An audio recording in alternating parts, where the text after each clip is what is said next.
Hi, I want to talk about a Peter Drucker quote. It says, "So much of what we call management consists of making it difficult for people to work." I thought it was a really interesting quote, and I really resonated with it because of my own experience. So, why did he say that? Well, he had a similar mind to mine, if I may say so, because I observed the same thing. I'm not here to judge or condemn any human being. Uh, if these things happen, it's if not 100%, almost 100% of the times, it's because a person is helpless. They can't do any better.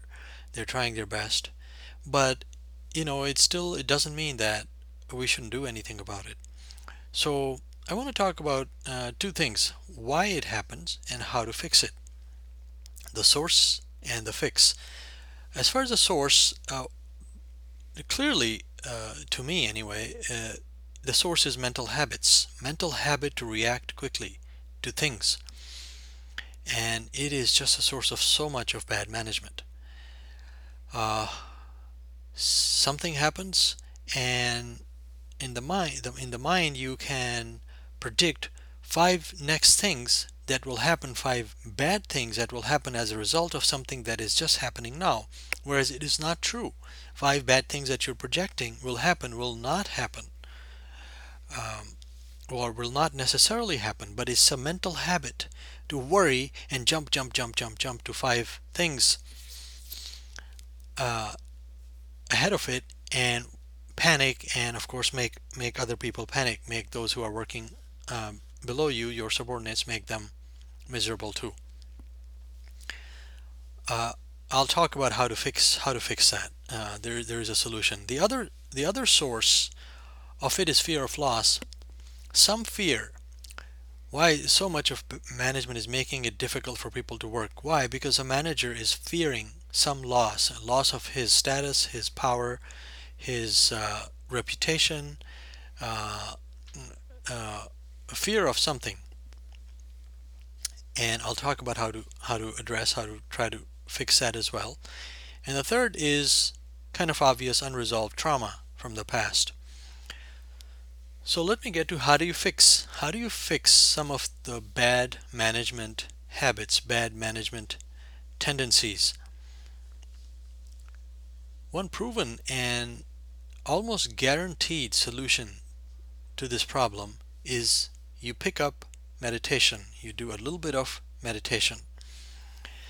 And let's do a short 1 or 2 minute meditation right now, and I will show you what I mean. This meditation that we will do just shortly will we will directly observe, not observe, but well, we will observe our mental tendency to react, and because of what we are doing, we will automatically clear away from that tendency, and we will reduce that tendency to react quickly. This meditation is a very simple one. We're going to listen to the sounds that are entering our ears right this minute. They may be loud, they may be very soft, they may be so soft that you really have to listen to them.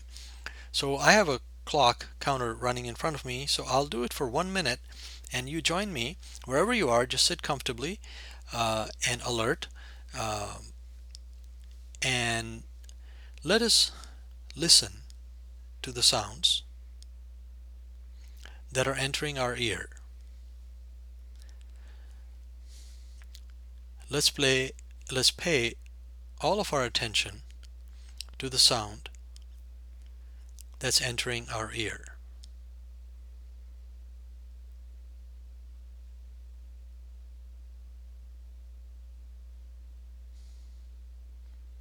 Keep listening for any sounds that are entering your ears.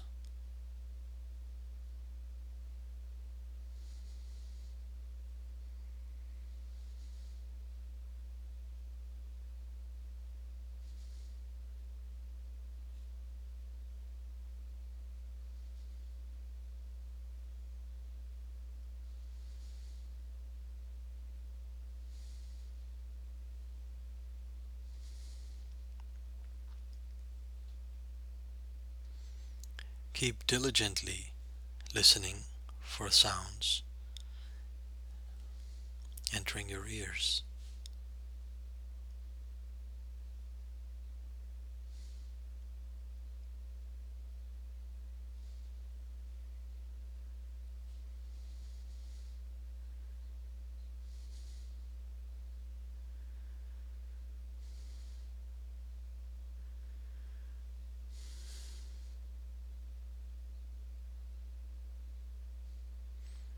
I can hear the hum in the next room right now, and that is a sound that I'm listening to right now.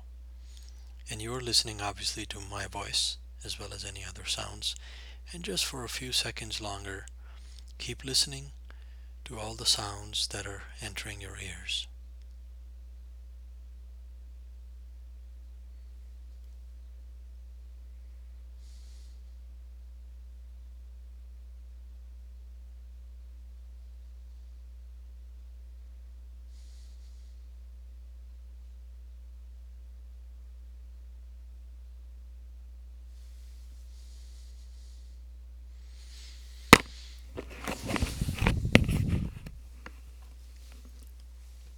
And let's stop now.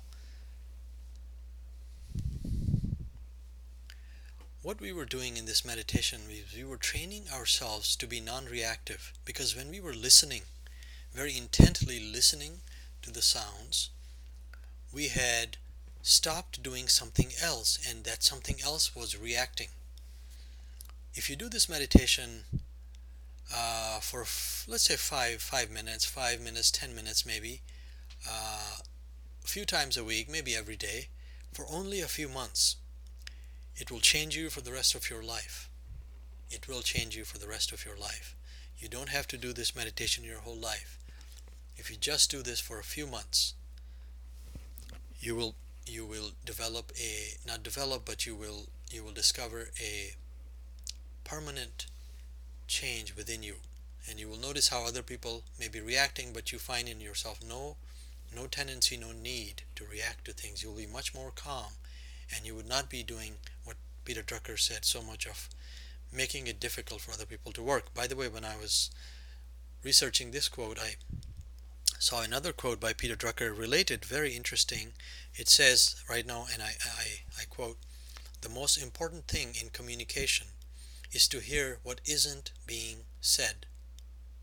I'll repeat that. The most important thing in communication is to hear what isn't being said. This is related to what the meditation we were doing, because we were listening to the sounds. But if you go further, more deeper into this meditation, you will start listening to not the sounds, or not just the sounds, but the silence in between the sounds. So then when you start to listen to silence in between sounds, as Peter Drucker is pointing out, then you suddenly, your own intuition starts to speak to you, and you just are able to come from a very calm, wise, helpful, and productive, if I can use that word, place, and help others have the same quality. So we were talking about listening to sounds. Okay, so I was also talking about the source. One of the other sources was trauma and the fear of loss. Uh, how to fix these problems. The other is are obvious things, but just to serve as a reminder. If you exercise, if you take care, if you do things that make you happy, that give you joy, they may be exercising vigorously, regularly, eating fresh and healthy foods, and watching great art, watching art that really inspires you. Not the I'm talking about sort of the very high quality masterpiece type of arts, whether they are movies, music, architecture, paintings, galleries, or other works of art, whatever they may be. That also does something to you at a deeper level that then you don't you don't make it difficult for other people to work. Um, Talk to friends. That's important. That helps you be a good manager. Have friends and talk to them. And for trauma, again, obvious, but try to get some therapy or use free online resources.